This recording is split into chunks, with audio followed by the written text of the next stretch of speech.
Michael, this is like one of your favorite games, I've heard. Yes, you've heard correctly. It's more of a cult game, so I was just kind of curious what you guys knew going in and what you expected. I guess I expected way more anime, like, where it's like, okay, you have some ground troops, but you also have like these people doing like magic or Anime laser cannons. Yeah, that kind of thing. But for the most part, it's much more just kind of like squad combat with tanks, but the tanks don't have like magic bullets or anything. It's just kind of... The trappings of the anime trappings are about the characters and the story. They're not so much about the gameplay, and I expected that to bleed into the gameplay more, I guess. Yeah, for me going in, I suppose I had heard around the launch of the PS3 that this was one of the better games that existed on the system. And so I heard that largely from a Western audience perspective. And because of that, I kind of didn't really expect anything extremely Japanese or anything like that. And so going in, I don't know, I was mostly pleasantly surprised by how the gameplay worked and how the turn-based combat worked. I thought that was kind of a clever way to integrate a more strategic type of genre into this kind of World War II setting. But I found it extremely accessible as far as, you know, these weird Japanese anime stories is concerned. Do you think that's because it's just based on World War II, basically, or is it just the way? Well, it was? it's just they lay out everything in very clear, plain language that's very easy to understand. And it's like, I mean, a 12-year-old could understand this, or an 8-year-old could probably understand this as well as I could. Just maybe not a good thing to say about a story, necessarily. Well, there's nuances later on, but I mean, as far as the setup and as far as the general A to B is concerned, it's pretty cut and dry. It's pretty easy to get into and understand. There's not a lot of complexities and weird, you know, branching story paths and side arcs and stuff like that. That's one of my favorite things about the game, if I may, is that your squad, you're playing as the militia, not the army, so it's kind of like conscripted forces of just like everyday people, which is cool. But they also give each and every soldier in your squad their own personality, their own traits, their own look. It's really cool. You can just kind of make a roster of the people you like, and they kind of interact sometimes, and I love that part of it. No, I like how that played out in gameplay. So you'd have certain characters that, like, they were like friends at one point or something, or they get along well, so they get bonuses if they're fighting together, even though you never really see that happen in any kind of narrative sense, but you kind of pick that up off of like side comments they make. And so do you have a favorite squad member? Because everyone has a favorite squad member. Ooh, Christian, you go first. I had this kid as a sniper, and I like snipers, so I just use the sniper kid all the time. I don't remember his name. It's sad. I'm pretty sure he died at some point. He won't be forgotten. Yoko the Lancer is awesome. She's the middle-aged, like, farmer-looking lady. I liked Marina, emo sniper. I really liked Melville the scout, because he'd be like, I'm feeling awesome, and then he'd run across the whole map and shoot somebody. And I liked Kobe the shock trooper, because he was just this old guy. He's like, I'm working for you. I used him. Yeah, I liked him too. I liked him too. Yeah. I remember him. Okay. So I had Catherine as my sniper, who was like the British lady. Okay. I don't know, it just kind of became a thing where it's like, you know, these guys all work together, so I'll just use them. So I didn't really pay too much attention to the characters. I did have a shock trooper lady that was a masochist, I think it was. And then, like, whenever... It only happened when I got to, like, my last shot on someone, but she would, like, grab her face and be like, oh, yes, and then she could shoot him. Yep. They get goofy with it. My problem with the narrative in this game is that they establish these plot lines, and then they finish the plot lines, and then the plot line's done. It doesn't feel like there's any breathing room on any of these stories, because, like, Rosie is racist, and then she becomes not racist, and then her story is effectively over for the game. It feels like every character is, like, fulfilling a story, and then when that story's done, the character is kind of done. I don't know. I felt like Largo had a little more to him, because the entire time he's got this, like, history from the First War. Yeah, with your commander. Yeah. Yeah. And they kind of keep referencing that on and off. You see, I'm kind of confused because immediately after I played the game, I watched the anime, which the anime is terrible, but they kind of Okay. did a little more with that stuff. Okay. So I'm forgetting whether or not it was the anime or not, where they go into those two kind of. I don't know if it's implied that they have a relationship together, but they're Yeah. like in contact with each other still. They do stuff They- together. They get married in the game, I believe. Do they? That is the game? Okay. Yeah, in the end credits, they have like a little bio for every character, and they're like, he got married to her he promised her 10 years of love, and then they start a fight. Yeah. Yeah. Yeah, I felt that the characters, for a while there, I wasn't really feeling them, and they just kind of felt like side characters. It probably didn't help that all the character models are really simplistic. Like, if you look side by side, you may not be able to tell, like, Welkin as a main character from, like, Shock Trooper A or Lancer Yeah. B. Sure. But there's, if you like buy these newspaper things, buy these newspaper stories, you get the little side stories that pop up.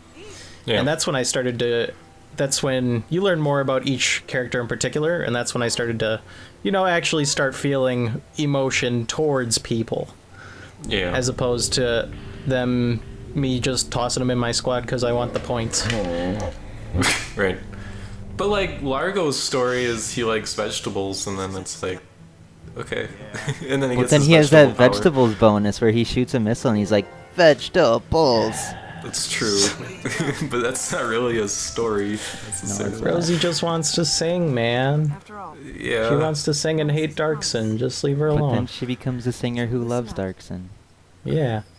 Yeah, but then like the one that broke me on it was your commander lady, where she's like, I hate this guy because he killed my boyfriend, and then you go to these houses and you shoot 3 guys in the head, and then she's like, now I have my revenge, and then Largo's like, is revenge really what you want? And then it's over, and it's like, well, that didn't really explain anything about her. That's something. It's not a complaint I have, but it's something I wish they would have done. Is you level up your guys, and what that does is basically unlock new potentials for them, which is cool, and I like that. But that does 2 things. The first is that it min-maxes the end of the game, because you're not looking at your squad as people anymore. You're looking at them as what the best potentials are. So basically, like, if you look up a guide, which I would never do, but it's basically just like, okay, you have to use Hector because Hector has this ability and this ability. And, like, at the end of the game, it feels less like you're a squad of people, and it feels more like you're a spreadsheet of abilities. It felt less fun than when they were just, like, people, and they were like, I have a dust allergy. And then at the end of the game, it's like, I'm made of iron, and I can shoot 4 rockets at a time. And it's like, all right, they trained really hard, I guess. But the other part of that is I wish that they had made it so that instead of just leveling things up linearly, you kind of maybe had like a choice of how you wanted to develop like your shock troopers. I guess. I kind of liked how simple like that linear progression was.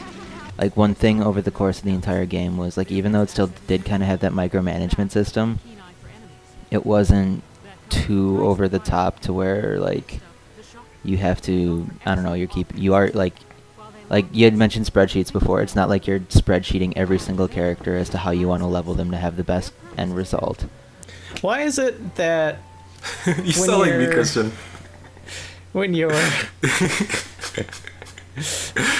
go through missions and stuff, and then you go and get a medal from the lady, she's like, good job, now here's a gun that I didn't give you before for some reason. Oh no, we switched roles. I don't know, Christian. That's a good question.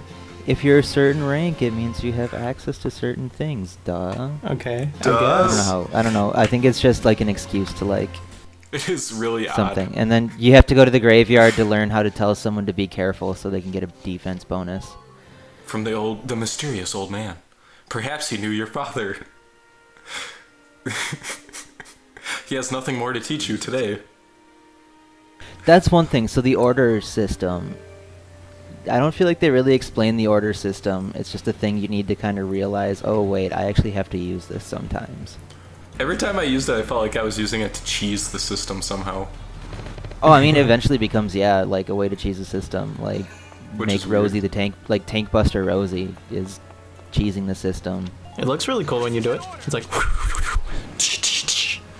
Yeah, it takes forever, and Wilkins like, Yeah. okay, team, we really need to do it this time. And then it's Okay, like, team, buckle up and be careful. Defense boost. Squad 7, move out. This is a really unique setting, though, how it's like World War II anime. I don't know if that's something that exists anywhere else. The one I will say, if there is something that I kind of had a similar vibe to, it was, Already? I don't know, Tucker, Full Metal Alchemist, kind of?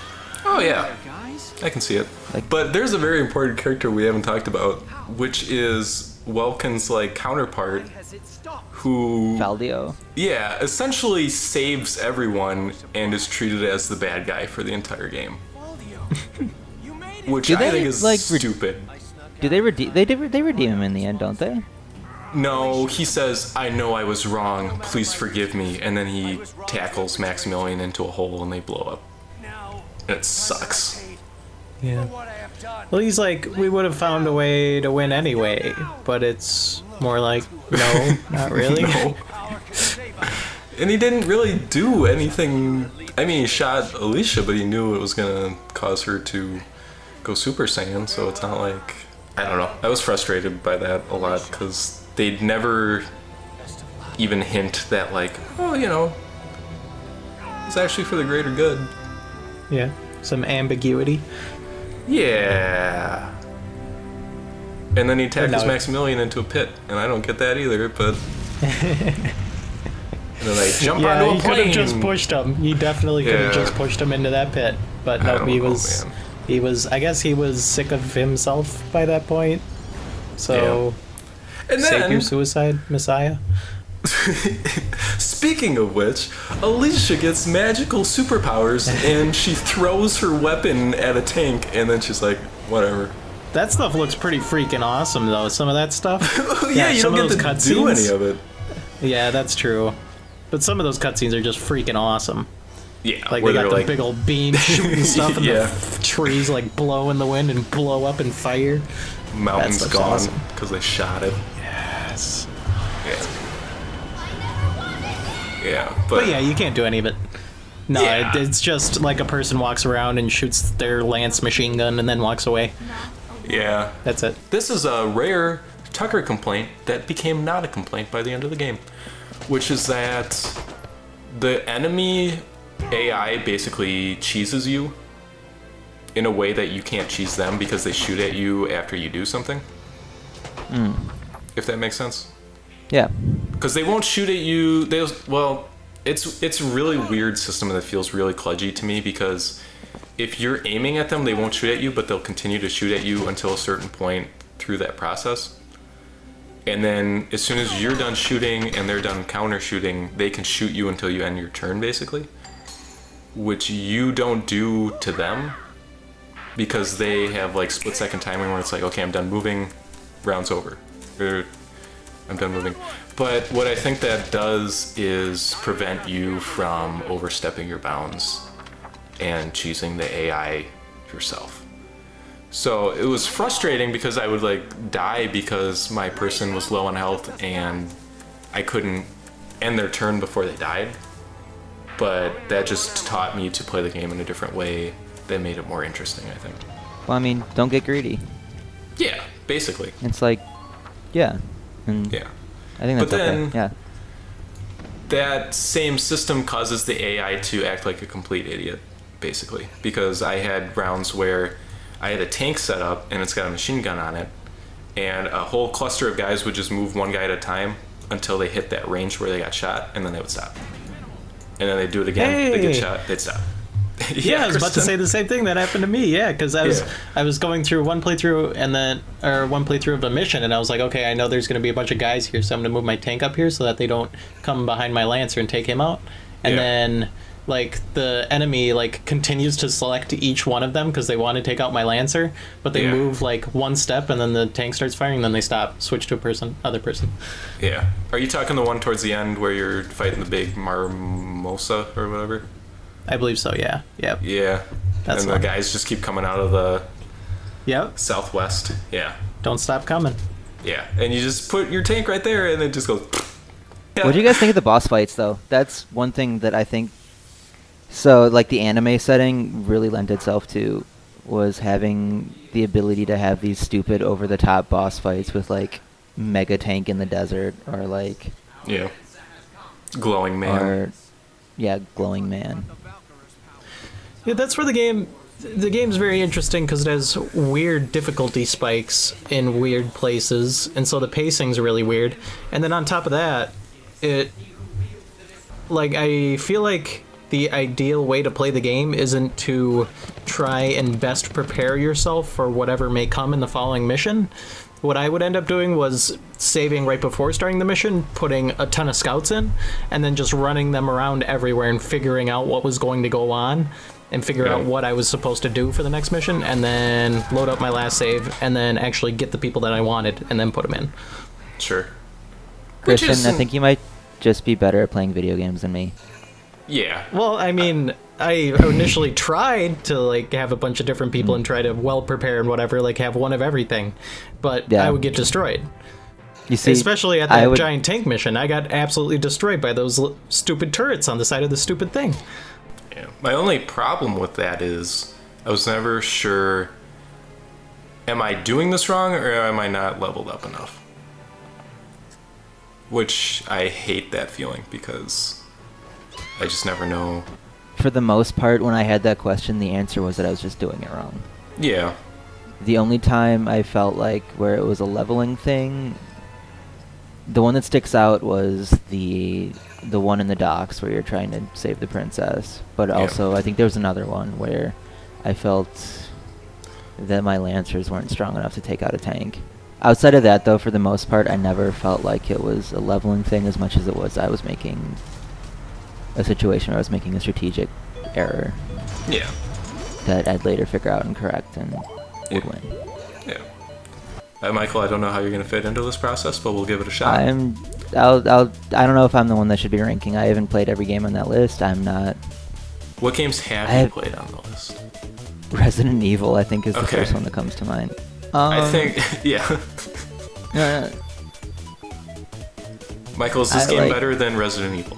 Yes or no? I like it more than Resident Evil, but also anime World War II nonsense is maybe the perfect niche It's your for wheelhouse. me. Yeah. It is way in my wheelhouse. Anime World War II nonsense, the strategy game, but also halfway a third-person shooter game is maybe like the perfect formula game for me. So okay.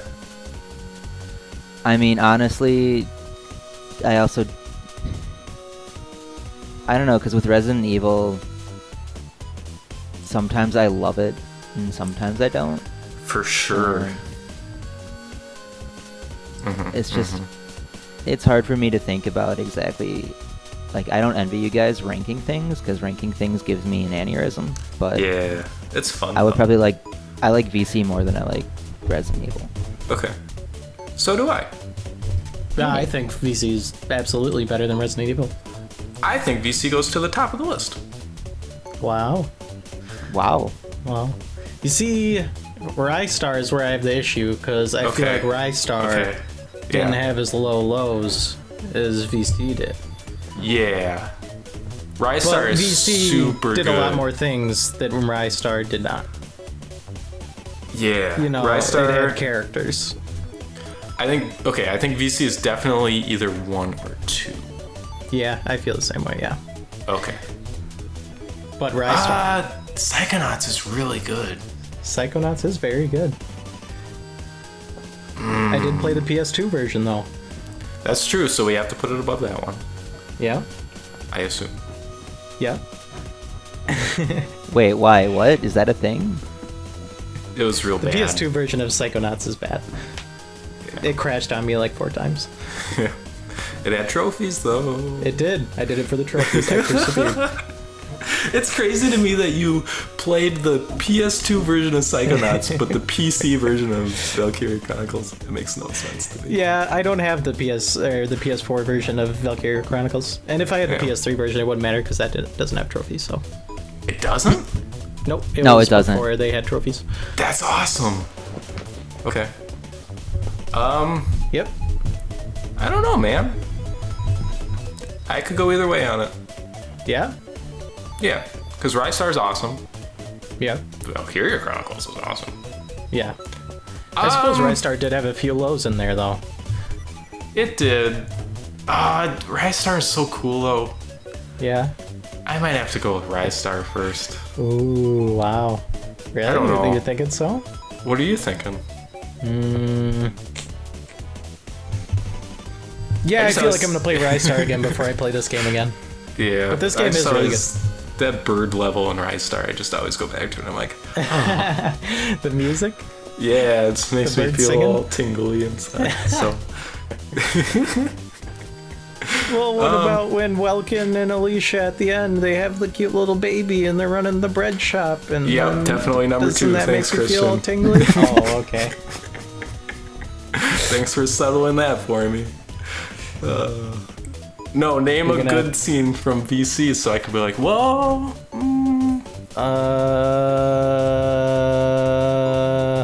The Darkson, the Welkin's sister dies. Yeah, that's sad. Sarah dies, and then she's building the plane for Welkin, and then the guys finish the plane, and then he flies in the plane, and he's like, "Wow, I'm like a bird." I'll always fly away. But then Welkin's like, no, we can't fly away. We go Yeah. back home. And then he tells Alicia that she's pretty like seagulls, or like Oh, her yeah, dress that- makes her look like a beetle. That was really good. Yeah. Welkin kind of sucks, you guys. I don't know. Ouch. He kind of does, though, right? He's But probably he just likes socially nature. inept. It's got a little think bit of he's that just- going on. I think it's just that. Yeah. I think he's just weird, Yeah. and that's the point. He's an anime protagonist. Yeah. He's a male anime protagonist. He let At least himself he's not like spiking his hair and fulfilling some When- prophecy. Oh wait, no, yeah, he is. the VC3 re-release for the US. Can I customize my Welkin? Can you customize your Welkin? Yes. The VC3. Wait, the which release? Are they No, that's not gonna exist. No. VC3 I don't think has an English version. It doesn't. No, there's like a fan dub, but Yeah. even then, it's just this. I I don't heard 3 know. was alright. 3 is better than 2, from what I understand. Yeah, that's what I've heard. Oh, wow. But it's also just kind of like over the top anime. Yeah, boobs. I hate using the word edginess, but edginess. Yeah, Like the trope. right. While VC2 is like slice of life, but also they shoot dudes sometimes. 2 looks like cheap anime to me. Yeah. Where it's like, okay, we need a sequel. Just make a sequel. And they're like, okay, we're kind of going to skimp on some stuff. And they're like, alright, whatever. Yeah. It's a PSP And game. then the new ones, like alternate, I think like an even alternate universe or something. I don't know. Oh, the RPG one? Yeah. Yeah, I don't know anything about it. I don't know. I don't know. Michael? Anyway, what are you guys Fighter ranking? Giant Michael? Robot. Michael? How are you ranking this? Michael? Hi. You're our guest. You must choose. I must choose. I have never played Rystar. Ooh, Okay. that's a good one. That's a good one. I like that precedent that you're setting. What? No. Just I don't between, wanna do this. Just between Rystar and Valkyria Chronicles. I don't know. I've never played Rystar. Okay, you play as a star man, and his arms Okay. shoot out, and he grabs things, and he goes, "Play with me!" And then, you It's drown got a good shark, music. and you feed Drown a shark. you feed this like goopy man, but in the Japanese version he's a cat man, but in this one he's a goopy robot man, and the music is fantastic. Rystar sounds amazing. It is amazing. The opening Okay. cinematic looks really cool. It sounds Where it's like really the cool. big bad guy. It's like Okay. Yeah, he goes. Yeah. Can I abstain? And Yeah, let you but- guys figure this one out. If you abstain, I think 'Cause we're I- putting Rystar. It sounds like. to Well, I me. feel like you guys would know best. So you guys are the authorities here.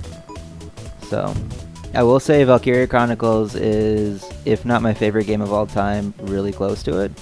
And I get that. Yeah. Having played it, I totally get why. Okay. Because it's an awesome game. And that's my stance on this. That's my stance on this. Well, So, Christian? yeah, I think we could put Rise Star above it. Woo! But every game that we've socketed is really good. Yep, until That's the next true. one. You guys seem like you've been picking really. At least you've been really positive about the games you've been playing, from what I can tell. Yeah. So I've got Yeah, words I about mean- the next one. I tell you what.